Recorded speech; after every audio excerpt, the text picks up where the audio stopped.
Absolutely, yeah. So all the bonnet's been done as well, look, as you can see. It comes all off and get nice and clean and done, Jack, that would be a different thing. It's good. Hopefully it's had a bit more time on site now and a few more people would have seen it.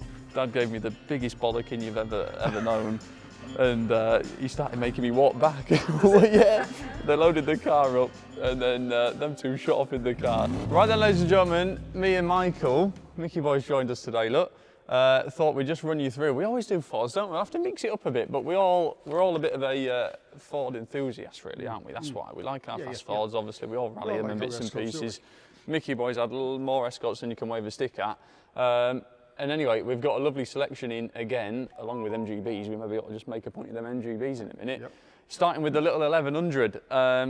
I thought we'd start with this because I collected this one the other day, didn't I? Stephen, bless him, lovely gentleman. I don't think you'll mind me saying, Stephen, due to sad circumstances really. He bought this car when he was 17, done 17,000 miles on the clock. He's never used it since the day he bought it. Unfortunately, MS got him, so he struggles a bit, like certainly manual and bits and pieces. So I don't know the reason back in the day why he didn't do anything with it, but anyway, just a little bit later on in life, MS has got him, and it's just been in the garage. He greased, just literally smothered it with grease all down the bottom half to stop as much corrosion as he could, and the job's worked quite well. There's a little bit down there on that near side front wing. But yeah, greased everywhere. It's all been Zybarted from new. Even under the bonnet? Even under here, look, you better maybe ought to look under here. I know it's not the prettiest in the world, but we've just cleaned a little bit off, look, and look how well it's kept under there. Still got all the numbers there, look, they've not been cut and welded in. So a super solid shell under all of that, isn't it? Absolutely, yeah. So all the bonnet's been done as well, look, as you can see. When it comes all off and get nice and clean and done, Jack, that'll be a different thing. It's going to take some time. It's a bit of a mucky job, but it'd be well worth doing, won't it? But yeah, it'd be a good job, well done. Yeah. But it's done the job though, hasn't it? I know it's not the prettiest to look at, but yeah, we just cleaned a bit of panel off there, and you can see how well that's all going to polish up and so forth. So really good show for somebody. His dad did go through it mechanically wise, so it starts up immediately. Runs really sweet actually, doesn't it? He's just made a couple of new brake lines up, so it's drivable, movable, all the rest of it, but obviously we'll want to run through the workshops and a once over before any serious use. And then it's a bit of a job to know what to do with it. It'd be a bit of a shame to start painting, but yeah. What did you do? Totally original, isn't it? I know, super original car, all the window rubbers, glass everywhere, even got the Zybart sticker in the back window. So super solid little Mark 1 for somebody, so or a really good shell. So no, nice genuine little car. What else we got, Mick? We've got a couple more Escorts here. We've got a lineup, look. What we got, 1, 2, 3, 4 Mark 2s, couple of Mark 1s. The facelift ones, look. I think we've had this one, that went through last sale, didn't it? It did, yeah. Didn't quite meet its reserve. Hopefully it's had a bit more time on site now and a few more people would have seen it. This one is like 90-ish% finished, just wants a few little bits finishing off, but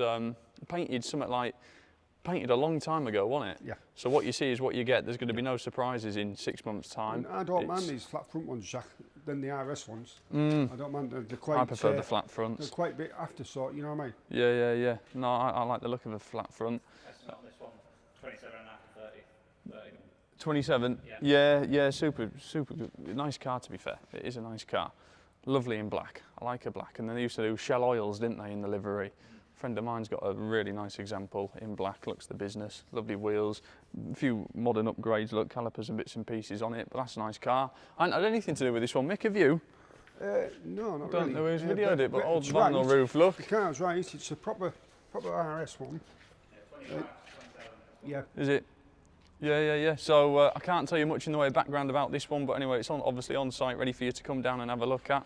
I was going to do this on mine, you know, paint round here. Yeah. Looks nice, doesn't it, round that back bumper? Does look nice. It makes it look better. Yeah. You know what I mean? I might do that on mine. Then obviously the Mark 1, bubble arched, steel I think. Good job to tell on these. Oh no, maybe not. Good job to tell some of these fiberglass ones, aren't they? Fiberglass, I think.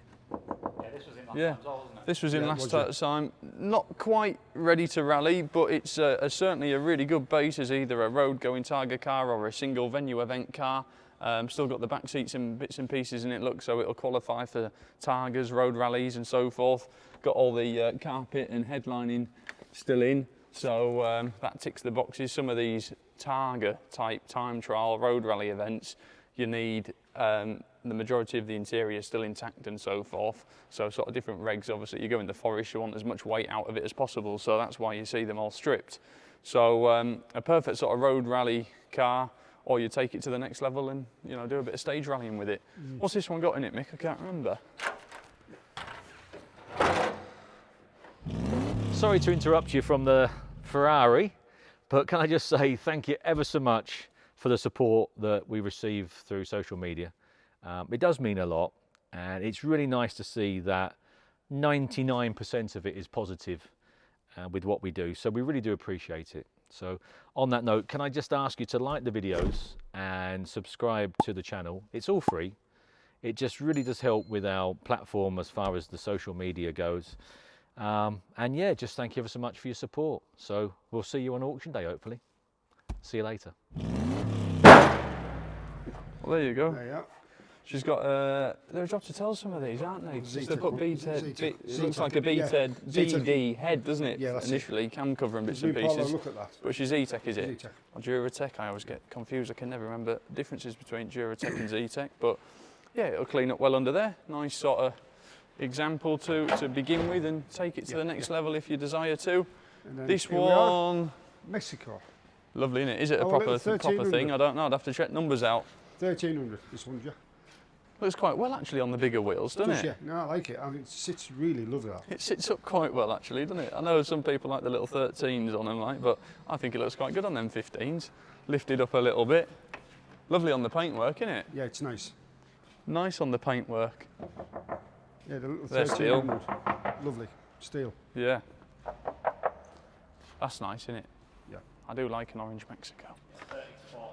This one. Is it? Yeah, I know. What did that, I don't think that white one got away last time. We had a... No, I didn't. What, another, I don't know. Yeah, yeah, I'd have to check into numbers and bits and They pieces. did, didn't he? The Mexico, that white one. White one, didn't it, with red, Yeah. red on it. Picked That it was up quite a yesterday. genuine car, that. Yeah, it was. But I think people have just got to realise, haven't they? You know, these oval badges aren't immune to the levelling of prices, are they? No. You know, they everyone sort of thinks these sort of fast Fords and bits and pieces are fairly immune to it, and you know, the customer base is still there, you know, and the interest is still there. Yeah. It's just the prices have levelled off. Simple as that, really. Arguably Yeah, to back he down says to what me, they're it's worth. like he wasn't going to take less than 35 for it. You know, and he says, yeah. He says, no, I'd rather take it back home. I don't blame him, to be fair. Yeah, No, I don't blame him, because it's like swings and roundabouts, isn't it? If you wait long enough, it comes back round again. So, yeah, that. And then the Rothmans car. Dad had a, I've got a funny story about this. So Dad had a Mk2, same livery, lovely car, similar sort of condition, to be fair, maybe a little bit better. A really, really nice shell, nice example, all painted like this, not stickers. And with a, again, Duratech, Z-Tech, can't remember which one it had on throttle bodies. Lovely car, all Watts linkage, all fancy underneath, Group 4. Is that the one where it went round the first corner? And then I can't believe he let me drive it. I must have been 17. I must have just passed my test. And he had the car for a little while, didn't use it. And anyway, it just went up to Scotland to, I think it was just a general tune-up or did he? I can't remember anyway, it went, I think it was up Scotland way to get a once-over anyway, engine-wise, get some work done, bits and pieces, and it just came back. And he goes down the road, and I'm saying, oh, let us have a go. He said, oh, I'll be back in a minute. He goes down the road, he said, that goes really well, that, go out in it. So I'm thinking, like, mint, I'm 17 at the time, aren't I? And at the time, I'd only sort of driven, like, I don't know what I had. I had an Astra van and a Mark 5 Golf, little 1.4 thing, and I put a R32 body kit on it. Don't ask me why, but you do these things, don't you, at 17? So I wasn't used to a bit of power, was I? And front wheel drive, of course. And then it was on the forecourt at Thornton, and I just went up towards Dolby. And obviously great big grin on my face, like Mk2, screaming in it on the throttle bodies and bits and pieces. Pulled over, taking a load of photos, sending it to my friends. And then I just went to come round this right-hander. It was raining. It's on like Toyo R888s or whatever, them semi-slicks, which were obviously stone cold. And I changed gear mid-corner. I wasn't going daft. I genuinely wasn't. He still don't believe me to this day, but I wasn't. And between changing gear as I let the clutch up, because the clutch was like a switch, it came round on me and I just could not catch it. Went into the verge, didn't I? And then I was expecting just to sort of literally, genuinely wipe it off with the cloth and not say anything. Anyway, I got out, didn't I? Done front valance, done the wing, bent the wheel back. I couldn't believe it, how much damage it had done at so little speed. Well, you say little speed, I'd probably been doing 30 or something. Yeah. But it's amazing how much damage you can actually do at minimal sort of mile an hour. So anyway, I'm thinking, oh shit, what do I do? And it took me about 5 minutes of shaking I think I rang Uncle Paul. I said, you're gonna have to bring the lorry up, I can't drive it back. Oh no, so anyway, them two came up. Dad gave me the biggest bollocking you've ever known. And he started making me walk back. Yeah, they loaded the car up and then them two shot off in the car. Uncle Paul obviously felt sorry for me, so he came back and picked me up, but I had to start walking back to Thorntondale. Like, wasn't a good day that. It was a bad day, so I spent the following week down with Richard Jackson at Snayton on the jig, straightening it out. We put a valance on it, put a wing on it, put an arch on it, and yeah, so he wasn't very happy with me, was he? So yeah, let's say he didn't let me use it again. So, but anyway, I got it all fixed and that, and it was sorted, and then the car's actually came back up for sale. So, or maybe up for sale soon. So he might buy it back for memories, you don't know, do you?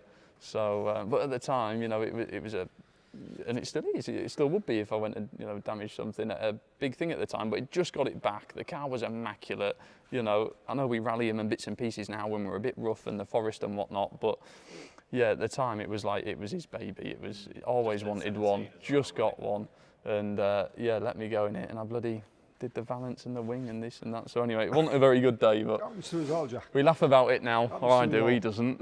Yeah. But anyway, there you go, there's a funny story for you. So, like I say, loads of Escorts in, we got loads of MGBs in, we've got loads of everything again, haven't we? Same again, MGs, so, yeah, nice XR2. Looking to be a good sale. A lot of nice items in. So nice, you better get down and have a look. Hey. Some nice stuff, some really nice stuff. There is. Thanks for watching. 4,600 pounds, there you go. Thank you. That's 47. That you will.